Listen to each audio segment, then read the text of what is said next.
भारत पर परमाणु हमले की बात कर रहा मुनीर। परमाणु धमकी के बाद भी यूएस ने मुनीर को पुचकारा। एक दिन भारत चीन का बजेगा दुनिया में डंका। चुपचाप भारत में दफ्तर खोल रही शेख हसीना। इजरायल में हो रहा नेतन्याहू के खिलाफ विरोध प्रदर्शन। नमस्कार, मेरा नाम है शालिनी और आप देख रहे हैं द न्यूज़ 15। स्वागत है आपका हमारे खास प्रोग्राम दुनिया के हालचाल में। चलिए नजर डालते हैं इन बड़ी खबरों पर विस्तार से।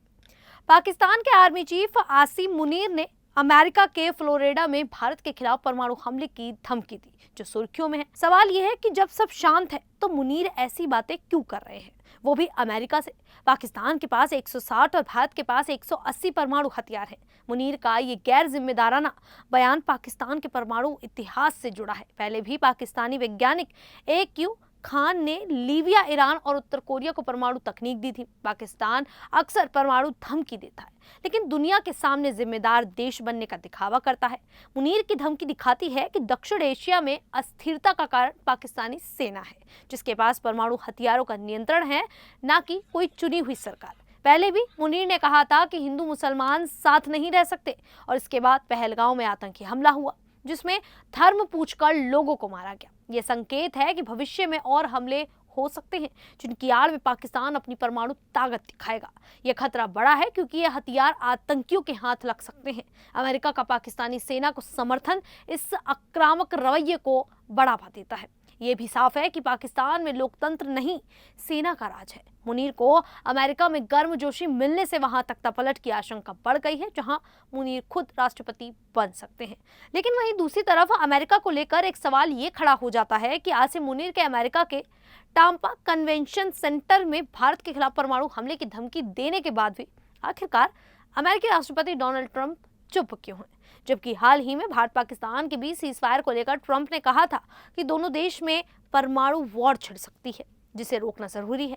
ऐसे में मुनीर जिस तरीके से अमेरिका में बैठकर आधी दुनिया को बर्बाद करने की धमकी दे रहा है, उस पर अमेरिका की सरकार साइलेंट क्यों है? दरअसल मुनीर के दो मुद्दे पर आंख मूंदने की बड़ी वजह अमेरिकी राष्ट्रपति ट्रंप की 3 बड़ी प्रस्तावित डील है। ट्रंप चाहते हैं कि पाकिस्तान नए सिरे से अमेरिका से हथियार खरीदे। 2019 से 2024 तक पाकिस्तान ने जितने भी हथियार खरीदे, उनमें से 80% चीन निर्मित है। इतना ही नहीं, ट्रंप पाकिस्तान में क्रिप्टो को लेकर मुनीर से डील कर रहे हैं। इस डील का सीधा फायदा जूनियर ट्रंप को होगा।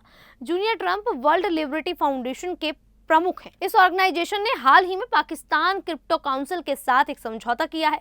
मुनीर इस काउंसिल के सर्वेसर्वा हैं, इसीलिए ट्रंप की बोलती बंद है और वो मुनीर को कुछ भी नहीं कह पा रहे हैं। डोनाल्ड ट्रंप की टैरिफ धमकियां दुनिया भर में चर्चा में है। उन्होंने साफ कहा कि या तो उनकी बात मानो, नहीं तो टैरिफ झेलो। भारत पर भी उन्होंने भारी टैरिफ लगाया है, जिससे दुनिया में हंगामा मचा हुआ है। इसी बीच 100 साल पुराना एक कार्टून वायरल हो रहा है, जो ट्रंप को हैरान कर सकता है। WION की रिपोर्ट के मुताबिक 1925 में अमेरिकी कार्टूनिस्ट बॉब माइनर ने एक कार्टून बनाया था, जिसने उस समय सबको चौंका दिया। इसमें दिखाया गया था कि भारत, चीन और अफ्रीका, जो तब गरीब और कमजोर माने जाते थे, एक दिन दुनिया पर राज करेंगे। आज 2025 में ये कार्टून सोशल मीडिया पर वायरल है और लोग कह रहे हैं कि ये भविष्यवाणी सच हो रही है। ट्रंप के टैरिफ फैसले ने इस चर्चा को और बढ़ा दिया। ये कार्टून समाजवादी अखबार डेली वर्कर में छपा था।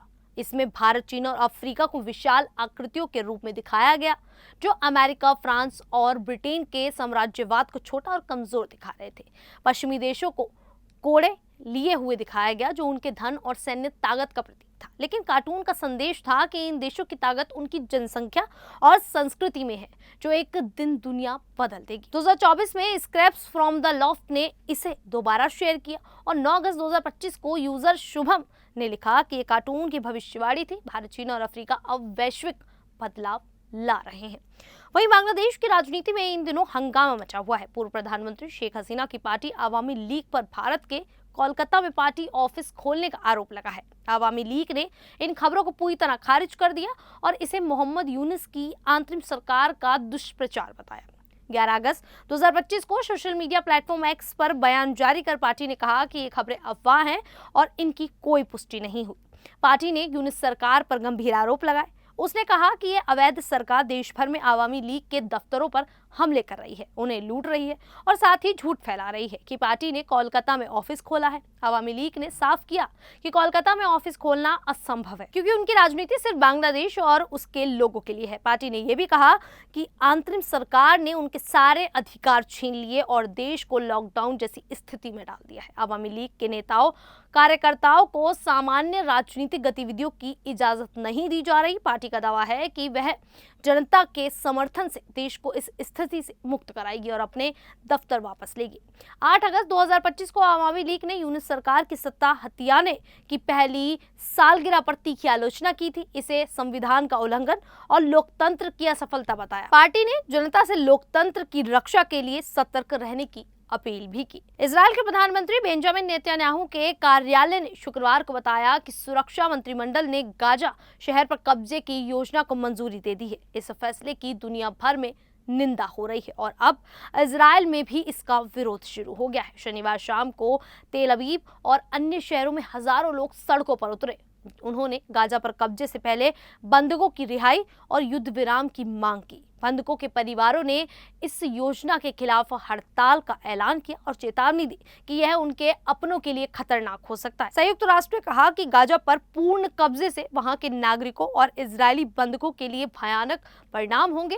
ब्रिटेन के राजदूत ने इसे बड़ी भूल बताया। इजरायली सेना ने भी इस कदम पर आपत्ति जताई, क्योंकि इससे बंधकों और सैनिकों को खतरा हो सकता है और गाजा में मानवीय संकट बढ़ सकता है। ये प्रदर्शन हाल के महीने में सबसे बड़े थे। बंधक और लापता परिवार फोरम ने कहा कि सरकार का यह फैसला उनके प्रियजनों को खतरे में डाल रहा है। उन्होंने युद्ध रोकने और बंधकों की रिहाई की मांग की। इस योजना के 5 लक्ष्य हैं: हमास को खत्म करना, बंधकों को छुड़ाना, गाजा को वैश्वीकृत करना, सुरक्षा नियंत्रण लेना और नया नागरिक प्रशासन बनाना। इजरायली सेना का कहना है कि वह युद्ध क्षेत्रों से बाहर नागरिकों को सहायता देगी। खैर, अब इस पूरे मुद्दे को लेकर आप लोगों की क्या राय है, आप हमें कमेंट करके जरूर बताइएगा। अभी के लिए इतना ही, फिर हाजिर होंगे ऐसी ही देश और दुनिया से जुड़ी बड़ी खबरों के साथ। तब तक के लिए देखते रहिए द न्यूज़ 15।